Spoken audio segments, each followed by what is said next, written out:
Mikhail. Di sini kita bisa juga elemen dekor, elemen dekorasi Rusia yang tradisional ya. Di sini sama yang di atas.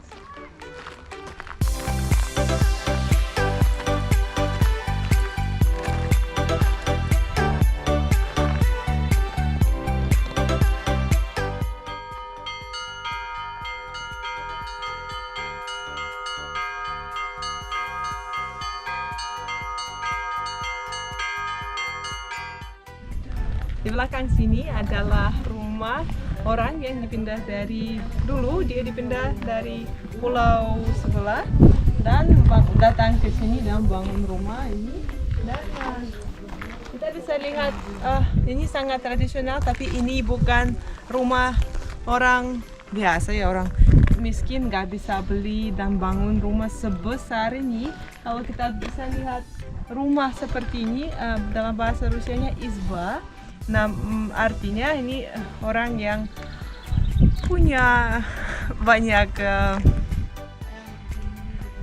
hubungan dan uang untuk membangun rumah sebesar ini. Dan orang yang punya rumah ini nama keluarganya Yelizarov.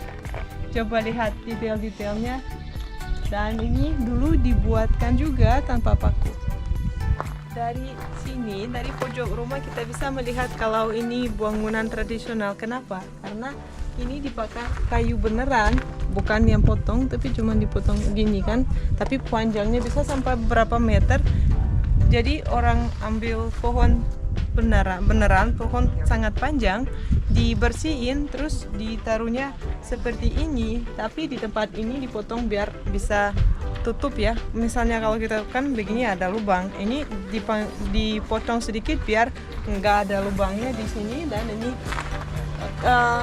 selama beberapa tahun itu bisa jadi seperti ini, ada karena kayu itu kan alam dan nggak pakai plastik apa-apa, dan juga bahaya karena bisa kena kebakaran. Dan di semua pulau ini nggak boleh merokok, nggak boleh bikin sate-sate apa aja yang ada hubungan dengan api. Juga detail yang menarik adalah jendela. Kita bisa melihat jendelanya di sana sangat kecil. Jendelanya kecil karena dulu kaca itu adalah sesuatu mungkin seperti emas sekarang yang sangat mahal, dan yang bisa beli kaca berarti orang yang kaya. Dan kita bisa lihat kan tanahnya besar dan juga sangat istimewa.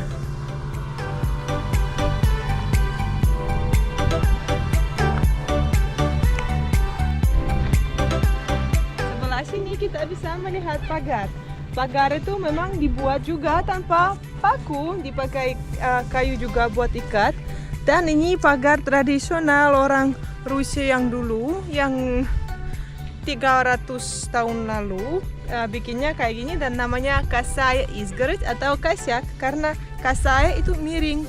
Jadi mereka nggak mau potong, mereka bikin panjang segini biar sapi dan ayam-ayam nggak kabur dan orang yang lain nggak datang ke tempatnya.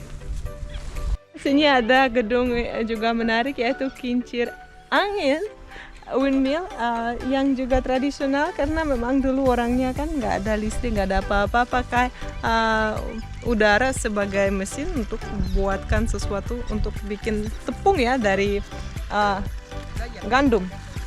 Juga di belakang sini ada sawah luas.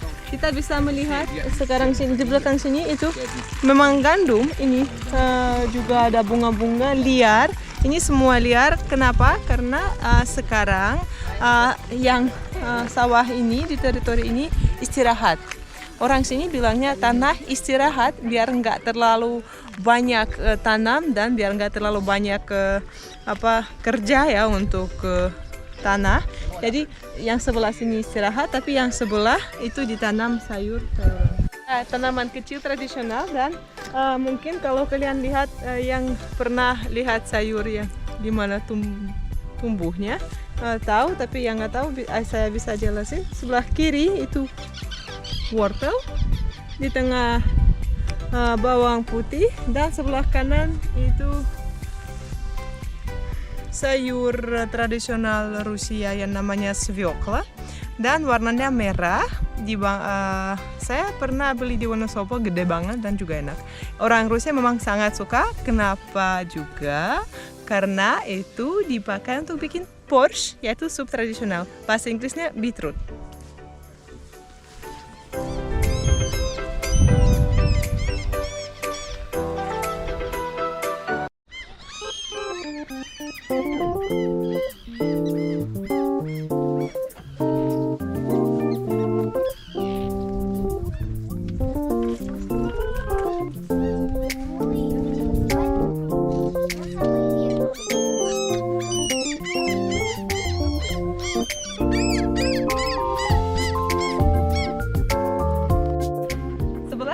Ada salah satu contoh rumah tradisional, rumah besar. Itu rumah orang namanya Oshevnev kalau nggak salah, dan dia pindah ke sini dari desa kecil, dan desa itu sekarang punya nama dia juga. Ini bisa kita lihat lebih besar lagi ya daripada yang tadi kita lihat. Lantainya 2, ada banyak jendela yang lebih besar. Kita sudah tahu itu berarti orangnya lebih kaya, dan juga di sana ada jalan ke atas itu memang buat kereta ya, yang kayak tempat untuk ke jalan naik kuda. Juga seberang sini kita lihat alat yang dipakai di sini sering untuk mancing kan, karena banyak pulau dan juga di Karelia banyak danau yang airnya sangat bersih, dan di sini ada banyak ikan yang bagus seperti salmon dan lain yang juga terkenal, dan orang sering mancing di sini untuk dapat ikannya. Sebelah sini kita ketemu instalasi yang sangat menarik dan agak luas. Itu kita bisa lihat gimana caranya bangun rumah dan tahap untuk proses pembangunan. Sebelah sini yang saya sudah cerita kan, kita bisa lihat kayu beneran penuh. Juga dari sini ada jendela. Terus kita mau masuk ke dalam ya. Pintunya pakai kayu juga. Di sini emang ada metal, tapi bukan untuk gampangnya buka ya. Nah, kita sudah di dalam, dan di dalam juga kita bisa lihat dindingnya seperti ini, dan untuk tutup jendela kita pakai seperti ini. Digeser dan dibuka lagi. Nah, pintu dalam sebenarnya biasanya lebih kecil daripada pintu masuk. Dan di sini kalau kita masuk, pura-pura ini kamar ya, kita masuk. Kita lihat ada tutupan seperti ini, tapi ini udah lama, udah rusak kayaknya. Ya, memang pakai ini. Terus untuk kita tadi lihat kan di gereja di atas ada seperti ini, dalam bahasa Rusia namanya lukovka, kayak bawang putih karena mirip dengan bawang. Mereka pakai strukturnya begini, jadi ada banyak potongan dan terus dibikin bentuknya seperti ini, dan baru setelah itu di atas dikasih kayu terakhir. Dan ininya juga dibuatkan seperti ini, dipakai untuk bikin lukovka tersebut, dan baru setelah ini formulir semua udah bikin dan dapat bentuk yang benar, dikasih dekorasi kecil. Di sini kita bisa lihat atas rumah, dan juga caranya bikin kelihatan ya, memang lumayan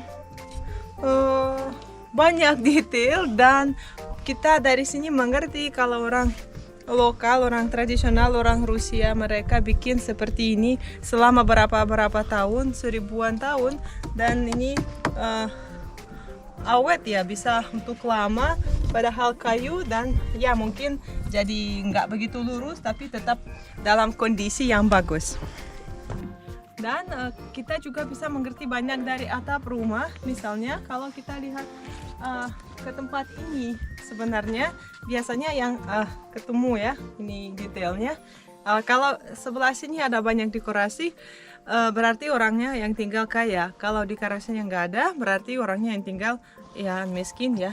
Dan biasanya orang yang kaya suka gaya ya, bikinnya sebesar lebih besar, dan dekorasinya banyak sekali. Kenapa itu? Karena untuk pesan sesuatu seperti ini itu memang sangat susah. Harus beli kayu yang bagus, harus mencari orang yang bisa, yang pintar bikin bentuknya. Kalau ini bentuk biasa, ini bukan bentuk apa-apa, ini cuman model basic ya. Biasanya ada sesuatu seperti kuda atau ada hewan lain.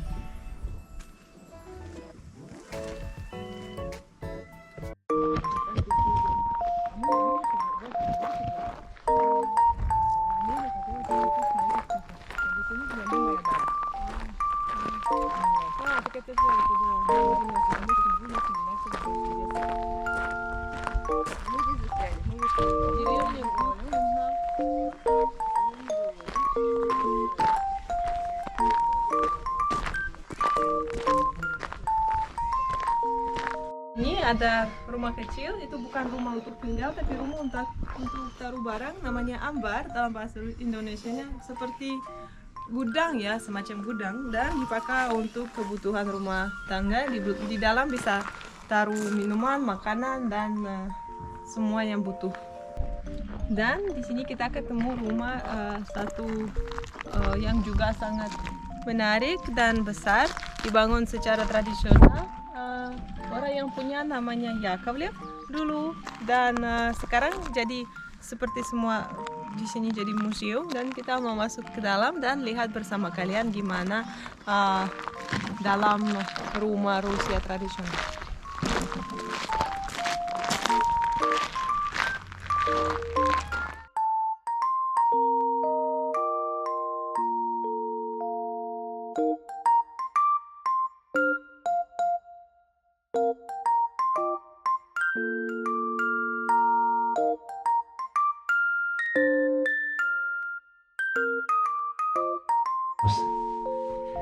Sekarang kita sudah masuk ke tempat, ke rumah tradisional di Kiri, dan sebelah sini kita bisa melihat banyak alat tradisional yang sangat menarik, dan sebelah sini kita bisa melihat alat yang untuk bikin materi ya, untuk bikin baju, dan juga karena Kiri dan Karelia terkenal untuk pohon Biryoza. Sebelah sini kita bisa lihat beberapa alat yang dibuat dari kulit pohon itu, yang aslinya kelihatan seperti ini. Juga sebelah sini ada simbol Rusia yang tradisional, yang dalam bahasa Rusianya samovar. Kalau di rumah ada samovar, selalu ada yang minum teh dan berkumpul dan dengan keluarga.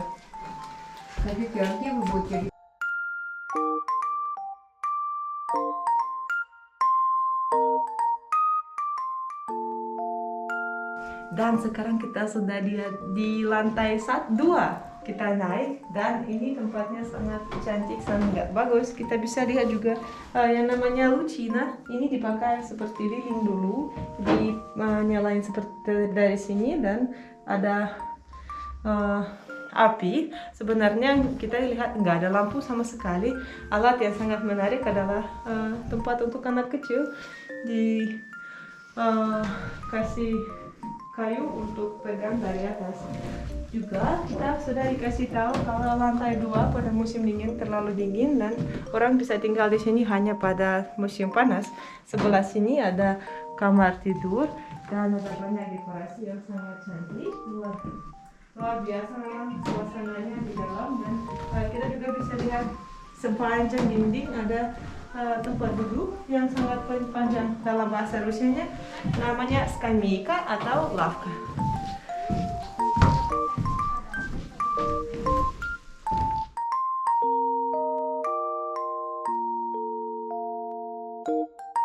Kita ada super kesempatan karena kita kasih orang yang kerja di sini kasih kita pintunya dibuka, dan kita tahu sekarang ini memang untuk naik kuda, bisa jalan naik masuk rumah, dan semua rumput dan semua gandum ditaruh di sini, dan itu jadi semua sebelum musim dingin semuanya jadi penuh rumput kering, dan biar nanti pada musim dingin hewan rumah bisa makan seperti sapi kan, yang hewan itu. Dan yang menariknya juga kalau misalnya orang Rusia butuh kapal kecil ya, mereka di Karelia biasanya, dan itu memang tradisional, dibuat dari satu kayu yang lebar yang besar, kapal kecil seperti ini. Dan ini sani yang dipakai kebalik untuk musim dingin. Dan kalau ada yang mau tahu, kan pasti perempuan tahu bahan linen dah, dalam bahasa Rusianya lyon. Ini dibuat dari rumput seperti itu. Ada sangat banyak detail, sangat banyak alat tradisional yang kita bisa lihat kebanyakan dibuat dari kayu, karena memang itu bahan nomor satu ya untuk orang Rusia dulu. Kecuali ada metal kecil yang seperti ini, tahu ya, namanya sierp untuk potong rumput. Kalau ini jurnava dipakai untuk bikin tepung. Gandumnya diambil, taruhnya ke dalam sana, terus selama muternya itunya keluar, tepungnya keluar dari sini. Luar biasa, sangat bagus. Kalau main ke Karelia jangan lupa mampir ke Kizil.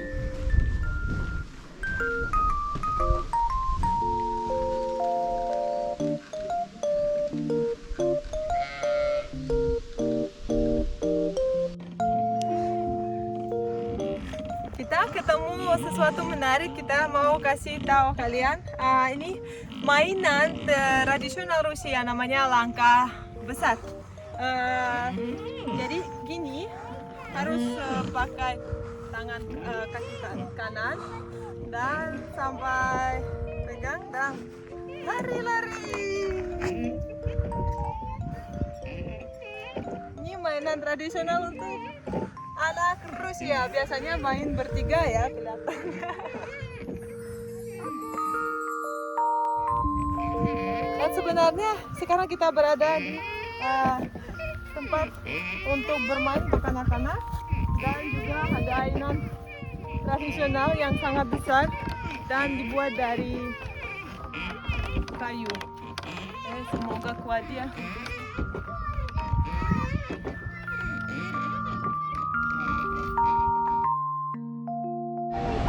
Halo semuanya, sekarang kita berada di lokasi yang sangat indah, dan di sini kita bisa lihat Rusia Utara yang alam. Kita berada di Republika Karelia. Di belakang saya ada air terjun yang bernama Kivac.